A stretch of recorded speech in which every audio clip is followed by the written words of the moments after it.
When a millionaire CEO's deaf son breaks down at 30,000 feet, unable to communicate his desperate need, every passenger turns away from the piercing cries that echo through the cabin. Every passenger except one, a 7-year-old girl who sees what no one else can see, who hears what others dismiss as noise, and who possesses a language that will bridge two broken worlds in ways no one could have predicted. This is the story of how a single act of courage on a November morning changed 4 lives forever, proving that sometimes the most profound connections happen in the space between silence and sound. Before we continue, please tell us, where in the world are you tuning in from? We love seeing how far our stories travel. The crying pierced through the airplane cabin like a siren, raw and unrelenting. Not the typical fussy toddler cry that passengers grudgingly tolerate on flights, but something different, something that made heads turn with a mixture of concern and irritation. Row 19, economy class, Damien Trent's eyes snapped open from his half-sleep state, his body instantly alert. Years of working as a pediatric occupational therapist had trained his ears to recognize certain sounds, certain patterns. This wasn't a tantrum. This was distress, real, desperate distress. Before his tired brain could fully process what was happening, he felt movement beside him. "Wait, Lynn!" But his 7-year-old daughter was already unbuckling her seatbelt with the determined efficiency of a child on a mission. Her small frame slipped past him before he could grab her arm. "Adeline!" he called out, louder this time, using her full name the way he did when she was about to do something that would get them both in trouble.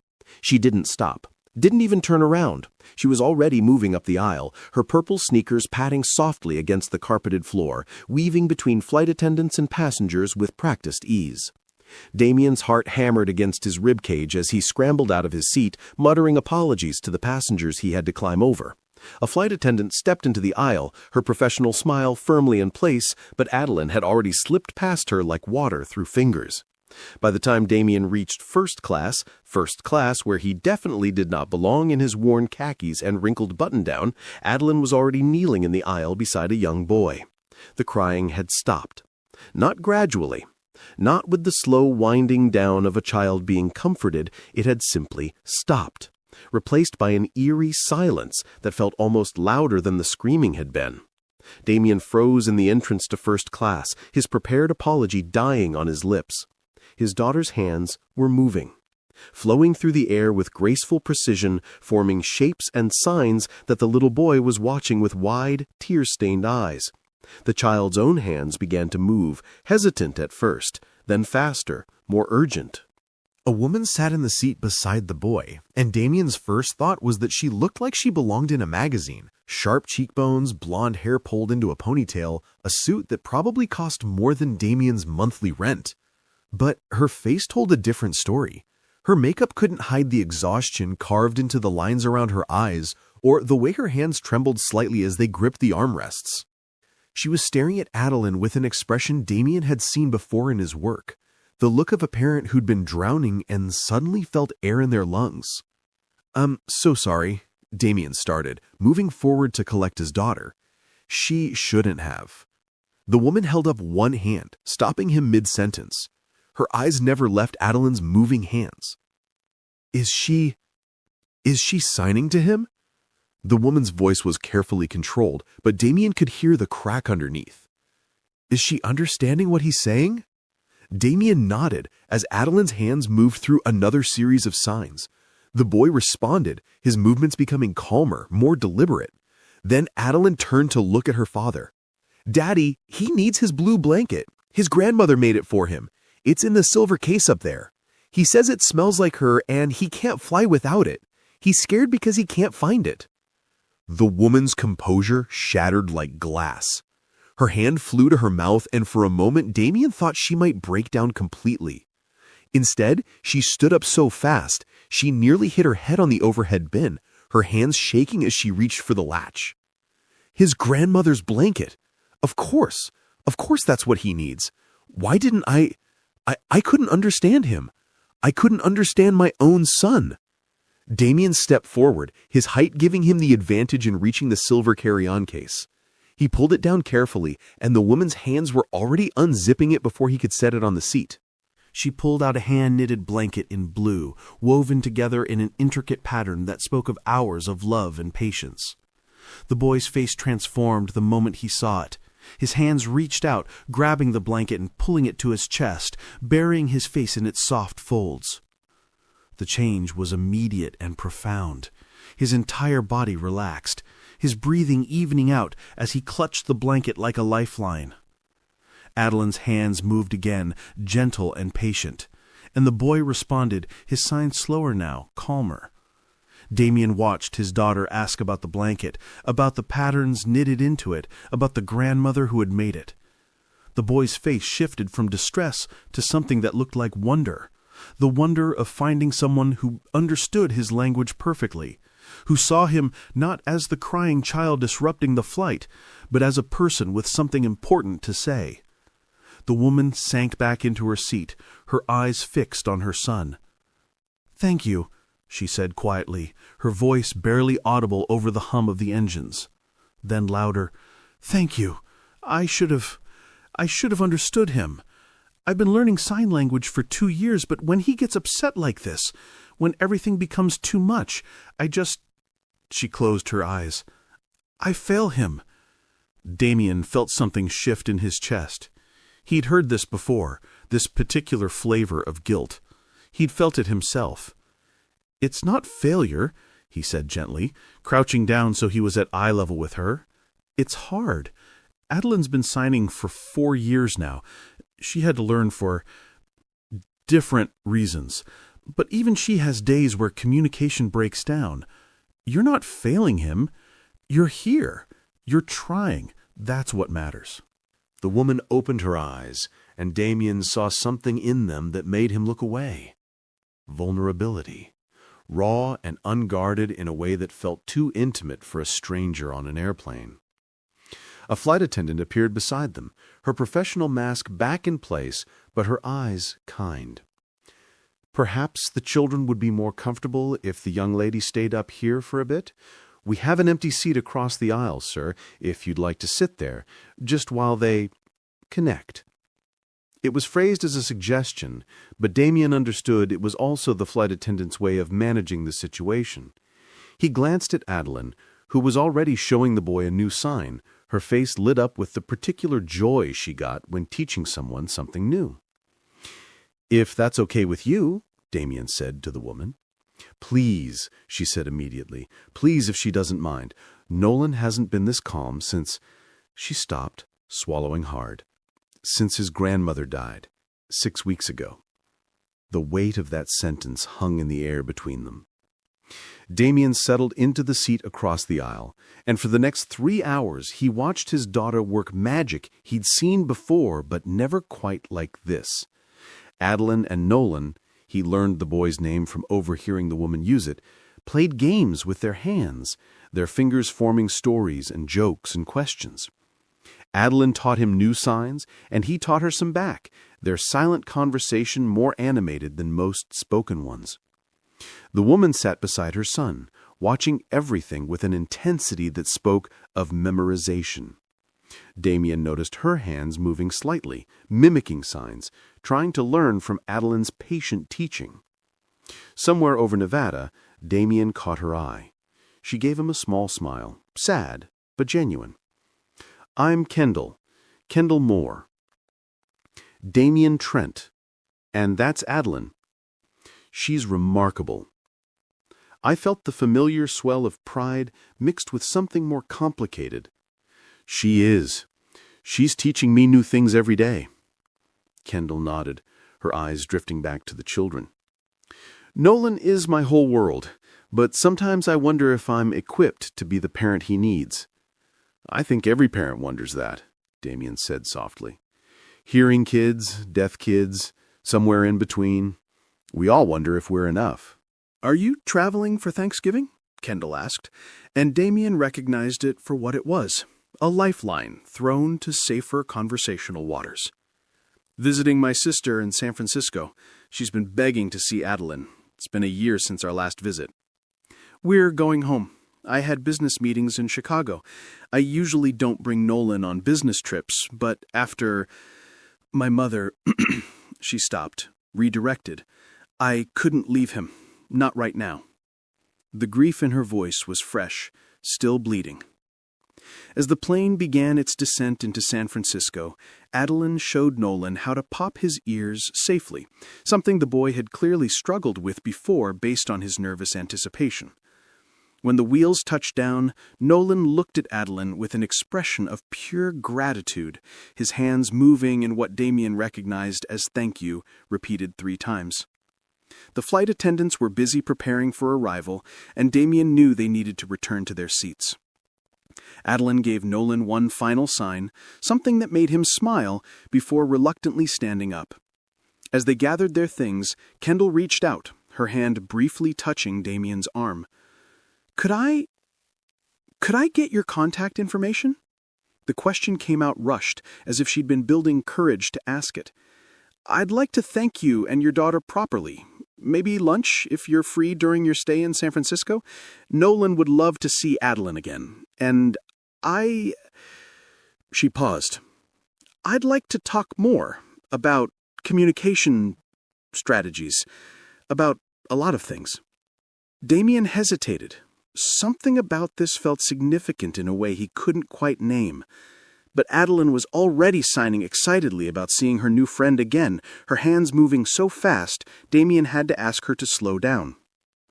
He pulled out one of his business cards from the children's hospital, writing his cell number on the back. Sure, he said, handing it to Kendall. Her fingers closed around the card like it was something precious. 3 days later, Damien's phone rang while he and Adeline were walking through Golden Gate Park with his sister. The number was unfamiliar, but he answered anyway. Mr. Trent, this is Kendall Moore from the flight. He remembered her voice immediately, that careful control overlaying something more vulnerable. I was wondering if you and Adeline would be available for lunch tomorrow, she continued, and Damien could hear the hope threaded through her professional tone. Nolan hasn't stopped talking about Adeline. Well, signing about her. It would mean a lot to him. To us. Damien glanced at Adeline, who was feeding ducks at the pond with his sister. She looked so happy, so unburdened. Since her mother had died 4 years ago, a sudden brain aneurysm during a morning jog that had torn their world apart, Damien had made it his mission to preserve every moment of her happiness. The memory hit him without warning, the way it sometimes still did. Coming home from his morning shift at the hospital to find the police cars in the driveway, the neighbor who'd found Jennifer collapsed on the sidewalk 3 blocks from home, the way that Adeline had stopped speaking entirely, her voice swallowed by grief too big for a 3-year-old to process. 6 months of silence. 6 months where the only way Damien could reach his daughter was through signs, through the language they'd built together in the quiet spaces where words had failed them. Even after her voice returned, tentative and small, they'd kept their sign language as their special bond, their private way of speaking when the world got too loud. Tomorrow works, Damien said, pulling himself back to the present. What time and where? The restaurant Kendall suggested was elegant but family-friendly in downtown San Francisco, the kind of place with cloth napkins and a kids' menu printed on thick cardstock. Damien felt underdressed in his khakis and button-down, but Adeline had insisted on wearing her favorite dress, the one she saved for special occasions, and her confidence bolstered his own. Kendall looked different off the plane. Still polished, that seemed to be her natural state, but softer somehow. She wore dark jeans and a sweater that made her look less like a CEO and more like someone's mom. Nolan's face lit up the moment he saw Adeline, his hands flying in excited greeting. The children fell into easy conversation immediately, their hands dancing through signs, while Damien and Kendall settled into chairs across from each other. I realized I was quite a mess on the plane, she continued with a self-deprecating smile that didn't quite reach her eyes. I'm not usually so, unraveled.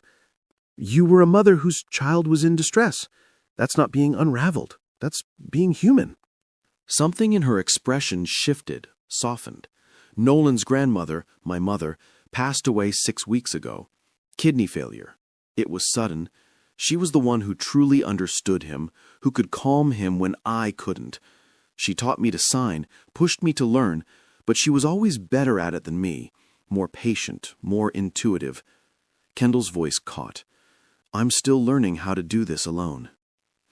Over pasta for the kids and salad for the adults, the story emerged gradually, piece by piece.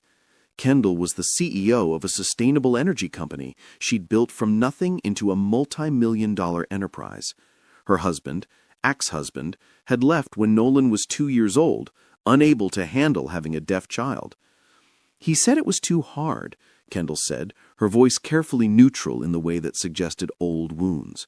Said he didn't sign up for this kind of life, as if Nolan was a burden instead of a blessing. She watched her son signing animatedly with Adeline about dolphins. So it's been just us, me and Nolan and my mother until... She didn't need to finish the sentence.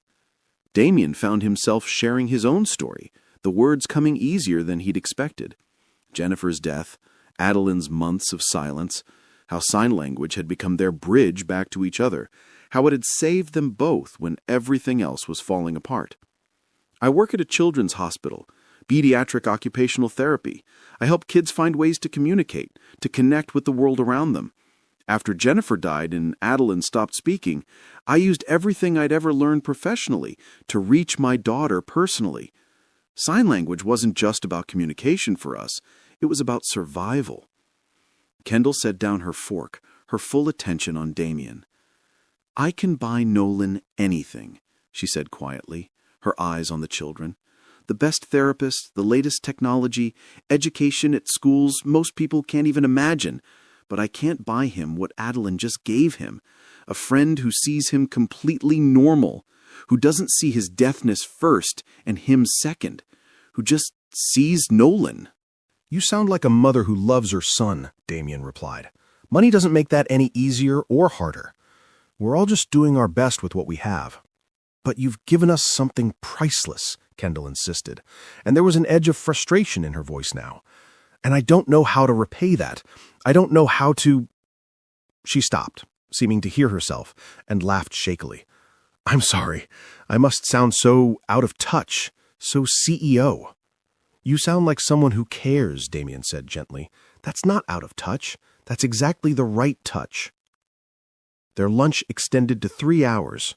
The children were devastated when it finally had to end, so Kendall suggested meeting again in 2 days at Golden Gate Park. Damien agreed, watching Adeline's face light up with excitement. The park meeting led to another invitation to the Children's Museum before Damien and Adeline had to fly home. As they stood in the airport preparing to say goodbye, Nolan clung to Adeline's hand, his face crumpling with the sadness of parting. This is going to sound crazy, Kendall said suddenly, the words tumbling out fast. But would you consider staying in touch? Leo needs this, needs Adeline. They're good for each other. And maybe... She hesitated. Maybe we could figure out some way to meet regularly? Damien thought about the logistics, the distance, the complications, but then he looked at his daughter, who was showing Nolan one more sign, promising with her hands that they'd see each other again soon. Yeah, he said. Let's figure it out. What started as a promise became a pattern. Monthly weekend visits that quickly evolved into twice-monthly trips, then every weekend. Kendall would arrange flights for Damien and Adeline to come to San Francisco, or she and Nolan would fly to Chicago. The expense was nothing to her, she insisted, compared to seeing Nolan thrive. Damien watched his daughter bloom in her role as Nolan's best friend and interpreter. She'd always been empathetic, even before her own trauma had taught her about pain. But this was different. This was purpose. Adeline taught Nolan signs he didn't know, helped him navigate interactions with hearing kids, showed him that being deaf didn't mean being limited. And Nolan, in turn, showed Adeline the beauty of deaf culture, the rich community she'd only touched the edges of before. But something else was growing too, something Damien tried not to examine too closely, because it felt both inevitable and impossible. He found himself looking forward to the adult conversation as much as Adeline looked forward to seeing Nolan. Kendall was brilliant in ways that intimidated him at first. She could discuss renewable energy policy and stock market trends with the same ease that she discussed Nolan's latest developmental milestones. But she also made him laugh with stories from her corporate world that seemed like science fiction compared to his hospital environment. She asked his advice about Nolan constantly, valued his professional expertise, but never made him feel like a consultant. She wanted to know his opinion on everything, from discipline strategies to whether Nolan should attend a mainstream school or a deaf school. She listened when he talked about his work, asked intelligent questions about occupational therapy techniques, remembered details from conversations they'd had weeks before. And in the quiet moments, when the kids were playing and the adults were simply existing in the same space, Damien would catch Kendall watching him with an expression he was afraid to interpret. 6 months after that first flight, his phone rang late one evening. Adeline was already asleep, and Damien was reviewing patient files at his kitchen table when he saw Kendall's name on the screen.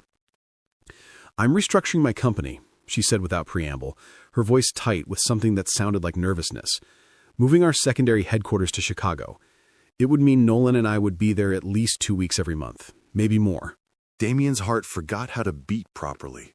That's a big change. A huge change. "Nolan needs Adeline," Kendall said quickly. "They're teaching each other so much. Adeline's helping him connect with the hearing world in ways my money and therapy never could. And he's showing her the beauty of deaf culture, the pride in it. They're good together." "They are," Damien agreed, his mouth dry. "But it's not just that." Kendall's voice dropped lower. "Damien, I think I'm falling for you. I know that's probably inappropriate given everything you and Adeline have done for us. I know the power dynamics are complicated, and maybe I shouldn't be saying this, but I can't keep pretending that I'm just interested in our children's friendship. I look forward to seeing you. I think about you when you're not around, and I hope that maybe you feel something similar. But if I'm wrong, please just tell me, and we can—" "Kendall," Damien interrupted gently, his heart now beating so hard he could hear it in his ears. "Really?" Her voice was small, vulnerable in a way he'd never heard from her. "Really? I've been trying to figure out how to say the same thing for the last 2 months." The silence on the other end of the line was profound. "Really?" Her voice was small, vulnerable in a way he'd never heard from her. "Really?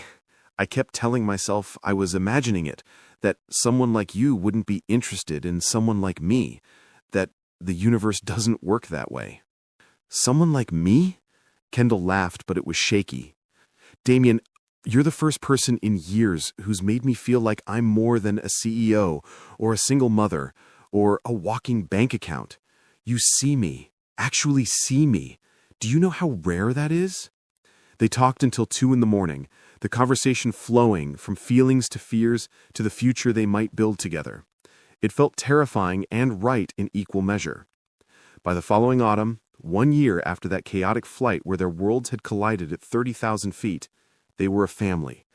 Not officially, not yet, but in all the ways that mattered. Kendall had bought a house in Chicago's northern suburbs, a beautiful colonial with enough bedrooms for everyone and a backyard where the kids could play. She kept her San Francisco place for business trips, but Chicago was home now. Their home.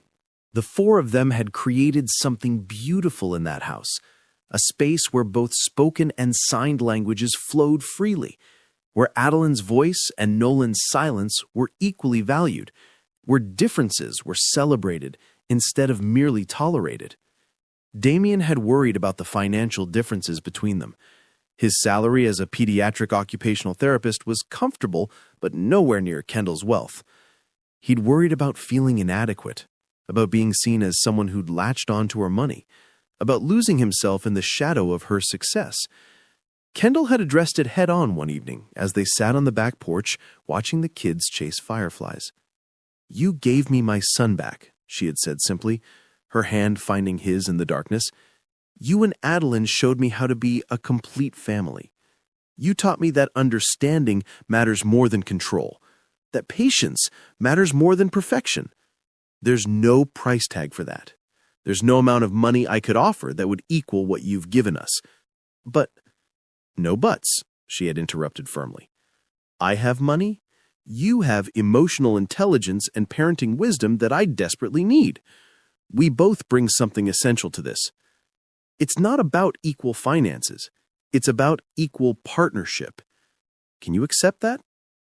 He'd kissed her instead of answering with words, and that had been answer enough. Their love story unfolded slowly, built on the foundation of respect and shared values and the recognition that they each completed something in the other. Kendall brought security and resources, yes, but also ambition and a different perspective on the world that challenged Damien to think bigger. Damien brought grounding presence, emotional availability, and a therapeutic wisdom that helped Kendall finally forgive herself for not being the perfect mother to Nolan. One evening, as they watched Adeline and Nolan signing an elaborate story they'd created together, something about dolphins who could fly and astronauts who spoke underwater, Kendall leaned against Damien's shoulder with a contented sigh. "My mother would have loved you," she said softly. "She always told me I needed someone who could see past the CEO to the mother underneath. Someone who understood that my greatest achievement wasn't my company, but raising Nolan to be proud of who he is." "My wife would have loved seeing Adeline like this," Damien replied, his voice thick with emotion. Using her voice, signed and spoken, to change someone's world. Jennifer always said Adeline had a healer's heart. I think she was right. It was the first time they'd spoken about their lost loves without pain overshadowing the memory. The grief was still there, would always be there, but it had softened into something they could hold without bleeding. 2 years after that first flight, 2 years after a little girl had refused to stay in her seat when another child was crying, Damien and Kendall married in a small ceremony at the Chicago Botanic Garden.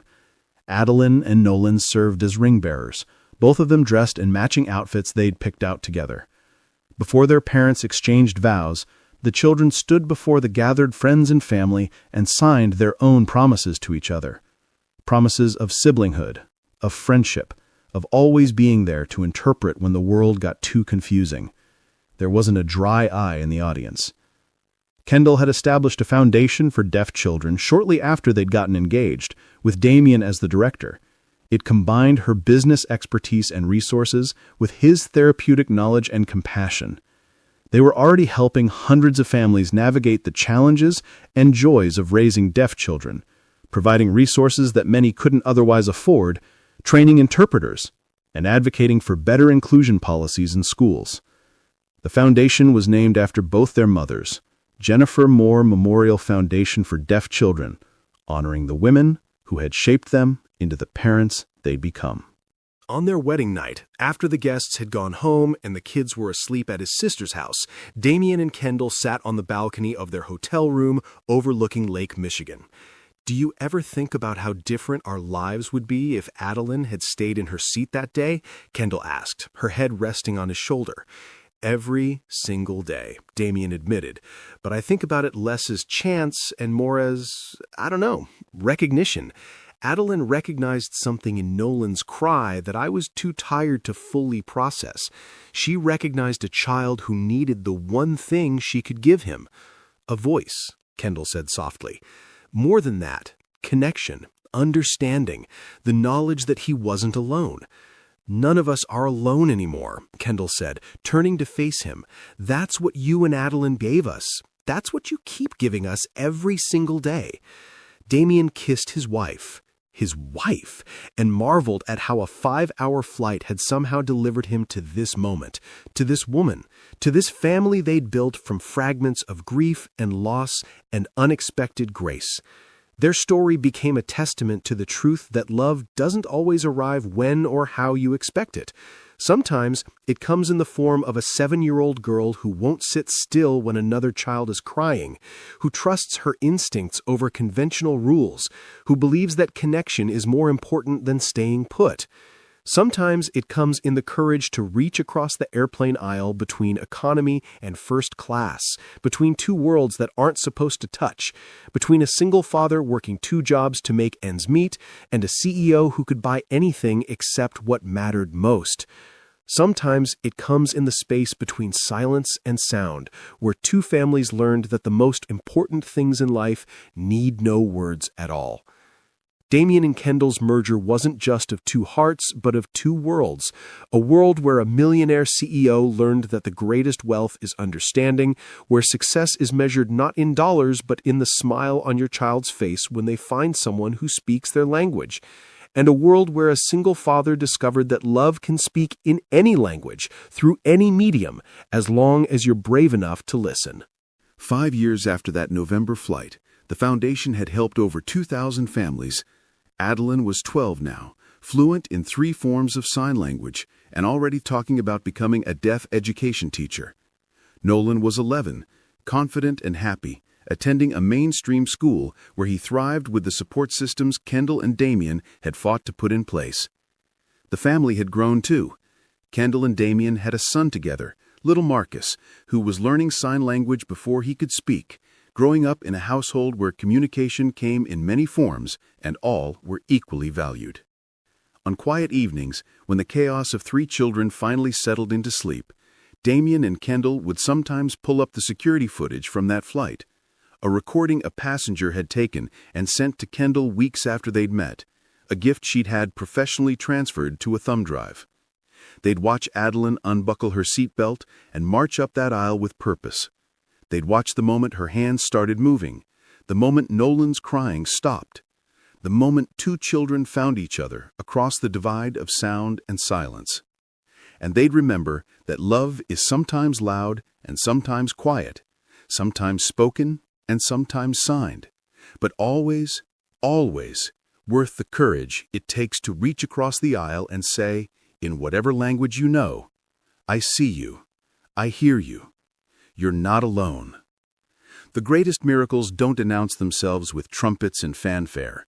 They whisper in the flutter of small hands forming signs in airplane aisles. They arrive in the tears of a mother who finally feels understood. They live in the laughter of children who found friends who speak their language, whatever that language might be.